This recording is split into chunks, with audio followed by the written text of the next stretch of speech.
अस्सलामुअलैकुम दोस्तों, आज मैं आपके साथ बहुत ही प्यारे से नन्ही से शहजादियों के नाम शेयर कर रही हूँ। मिशेल मिशेल नाम का जो मायने है मिशेल रोशनी फैलाने वाली। बहुत ही ज़बरदस्त नेक्स्ट नेम चेक करें जो कि वो भी बहुत ही प्यारा है। हानिया हानिया नाम का जो मायने है खुश मसरूर, बहुत ही ज़बरदस्त। आप अपनी बच्ची का नाम हानिया रख सकते हैं, बहुत ही फेमस नाम है हानिया।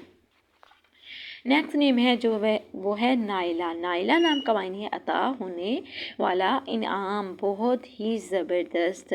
तो प्यारे दोस्तों, आप अपनी बच्ची का नाम नाइला भी रख सकते हैं और ये बहुत ही ज़बरदस्त नाम है। दानिया। दानिया नाम का मायने है करीब पास रहने वाले।